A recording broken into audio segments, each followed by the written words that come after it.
Social media पर channel Mahalakshmi की ओर से आपके पास कहते हैं, नाम बड़ा दिन पर काम छोटे दिन का, सबसे छोटे दिन सादा झंझट। आज करते हैं आज की शुरुआत आपके पास।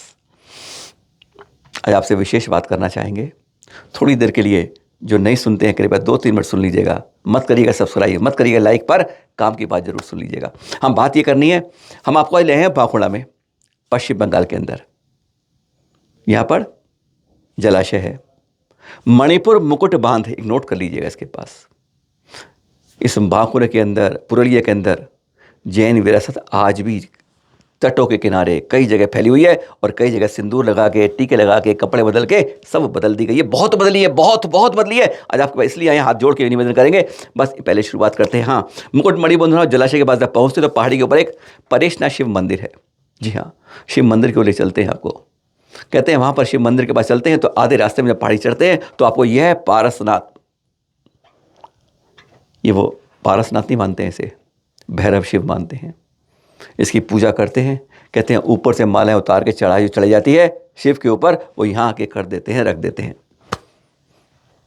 पहचान लीजिए प्रतिमा को कि भैरव शिव हैं या 23वें तीर्थंकर पारसनाथ हैं।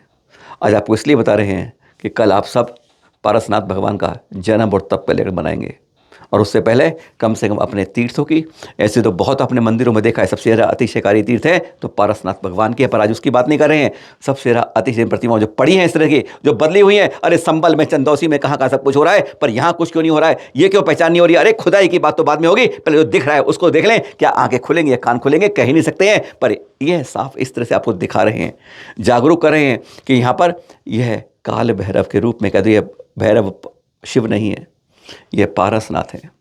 यहाँ पर एक बाबा बैठे होते मिलते हैं, आपको मिलेंगे, नीचे तलहटी में रहते हैं, और साथ में एक और होता है कि बाबा बैठते हैं, कोई आ जाए अपना हाथ देते हैं, आशीर्वाद करते हैं, पूजा करवाते हैं, अपनी विधि से करवाते हैं। बस कई हमारे जैन भाई पहुँचे, उन्होंने यही बताया हमें कि बस ऐसे होता है। पहचान के लिए आपको बता रहे हैं कि यह देख लीजिएगा, सप्तफणी फण ऊपर है, खड़गासन प्रतिमा में यह दिगंबर रूप के अंदर किस तरीके से प्रतिमाओं को बदला जा रहा है या बदला गया है, यह आज साफ दिखता है। इसलिए आपसे कह रहे हैं, अगर आप में से कोई अपने क्षेत्र में इस तरह की आवाज़ नहीं उठा पाता है, एक और पहले देख लेते हैं, फिर दूसरी बार आपसे बात करेंगे जिसके लिए आपसे कहा था। अब आप वहाँ गए खंडवा जिले में। हाँ, अब एमपी की बात करें, जैनों की गढ़ की बात करें, जहाँ कहते हैं कल भयंकर आग लग गई थी अमरकंटक के अंदर। उसी मध्य प्रदेश की बात कर रहे हैं, खंडवा जिले में रामेश्वरम रोड के ऊपर रामेश्वर मंदिर है, बहुत विख्यात है। कहते हैं वहाँ खुदाई के अंदर ना प्रतिमा निकली है। आज वहाँ पर लोग चढ़ी हुई चीज़ें वहाँ पर उतार कर रख देते हैं, जूते चप्पल वहीं उतारते हैं। इस मंदिर के अंदर हमारी तीर्थंकर प्रतिमा की अवज्ञा हो रही है। हाँ, मध्य प्रदेश के लोग सुन रहे होंगे, संगठन सुन होंगे, कहाँ पर क्या है बता दें। रामेश्वर रोड पर खंडवा जिले में रामेश्वर मंदिर के बाहर ये जो मंदिर रखी है, यह प्रतिमा तीर्थंकर प्रतिमा है। सब जानते हैं, सब पहचानते हैं, वे भी मानते हैं, पर इसको कम से कम इतनी अवज्ञा। कल जब 4 कल्याणक मनाओगे उससे पहले इतना सुनते जाएं कि वहाँ जन्म तकला में रहे, अपनी तीर्थंकर प्रतिमाओं को बचाएं, सुरक्षित रखें, सही सकें, तो वास्तव में कल्याणक मना आपका ज़्यादा महत्वपूर्ण रूप से कार्य रूप में होगा।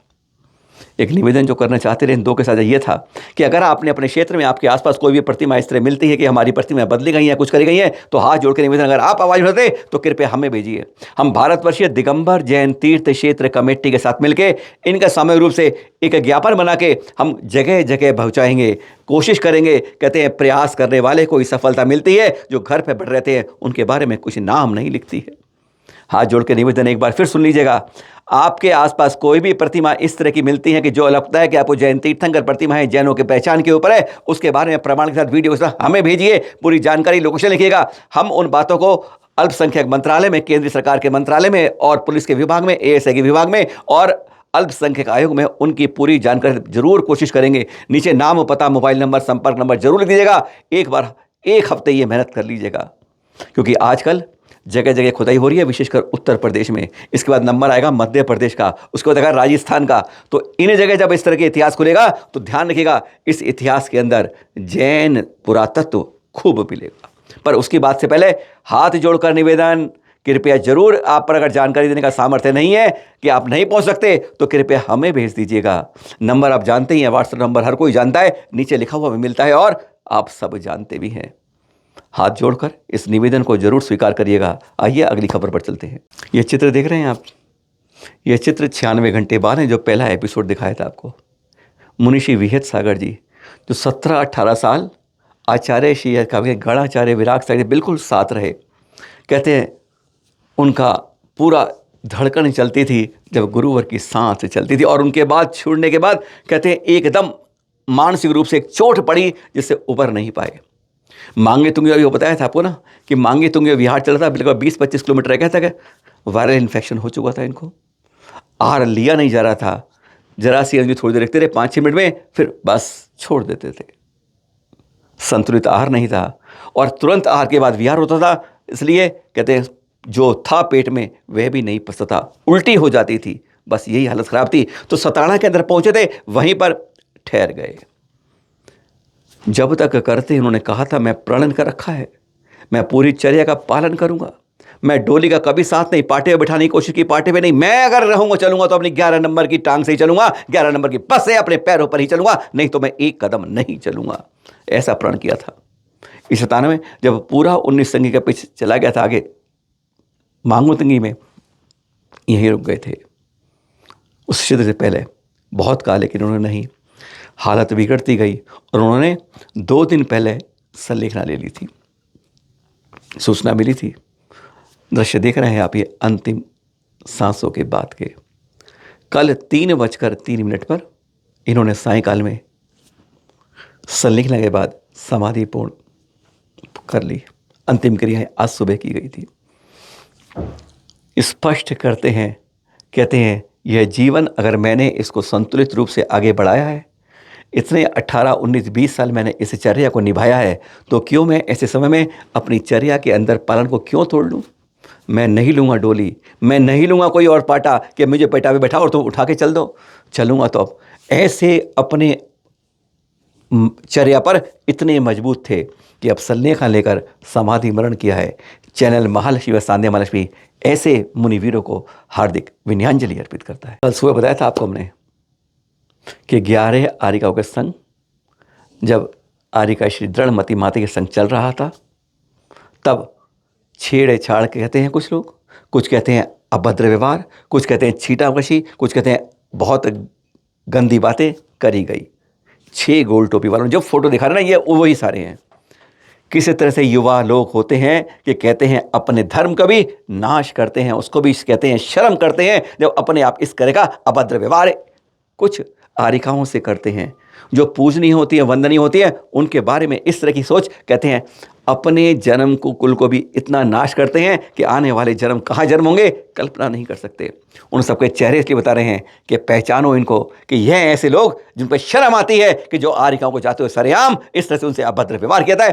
यह घटना थी जो रायसन के अंदर हुई थी। आपको आज ये चित्र दिखा रहे हैं। कोई लोग कुछ कह रहे थे कि भाई साहब कौन दोषी थे, क्या थे, आपको आज एक एक करके उन 6 के चित्र दिखा रहे हैं। दृश्य देख रहे हैं आप। कल जिनका जन्म तप कर लेकर मिलाओगे उनकी तप ज्ञान की भूमि अहि क्षेत्र के दिखा रहे हैं आपको ये दृश्य। वहीं के अहि क्षेत्र बरेली के दृश्य हैं, आप रामनगर के अंदर दिखा रहे हैं। पर हम बात कर रहे हैं आज 25 है, कल जन्म कल्याणक 4 हैं, फिर 27, 28, 29, 30, बस 4 दिन उसके बाद। और फिर आता है, कहते हैं जब आप कहते हैं पिकनिक मनाने जाते हो, कहीं गार्डन में जाते हो, रेस्टोरेंट में जाते हो, कहते हैं इधर उधर पता नहीं कहाँ पर जाके हम कहाँ कैसा मुंह मारते हैं। उन सबसे निवेदन है कि एक रात एक शाम, कहते हैं अगर नए साल की सुबह की किरण, वैसे लोक व्यवहार की बात कर रहे हैं हम वैसे बात नहीं कर रहे हैं कि भैया क्योंकि वीर संवत शुरू होता है कार्तिक शुक्ल एकम को, हम बात कर रहे हैं केवल इस अंग्रेजी लोक व्यवहार के अनुसार कि जब जिसको आप जश्न में डुबाते हो उसे अगर अच्छे रूप से करोगे तो कहते हैं पुण्य संचय जितना होगा ना वह आप पूरे साल में बटोरते रह जाओगे। शुरुआत अच्छी होती है तो कहते हैं फिर दिन दिन दिन महीना साल अच्छा गुजरता है। वहीं के बारे में बता रहे हैं। 31 की शाम और 1 इनके नाम कर दी जाए। अहि क्षेत्र में एक रिपोर्ट दिखा देते हैं। अहि क्षेत्रीय वही स्थान जहाँ हमारे 23वें तीर्थंकर पार्श्वनाथ स्वामी जी के कमठ ने उपसर्ग किया था, वही विधरा जहाँ पर स्थित है हमारे आंवला का बरेली जिले के अंदर यह दिगंबर जैन तीर्थ, और जहाँ पर होगी नव वर्ष की पूर्व संध्या पर एक शाम तिखाल बाबा के नाम, जी हाँ, जिनका जन्म और तप कल्याणक है 26 दिसंबर को। पावन प्रेरणा और सानिध्य रहेगा शुल्लक श्री समर्पण सागर जी महाराज का। और हाँ, गीत संगीत की तो बात कहने ही क्या, Sanjay Jain, embassy musical group और साथ में आस्था जैन और मयूर जैन भी।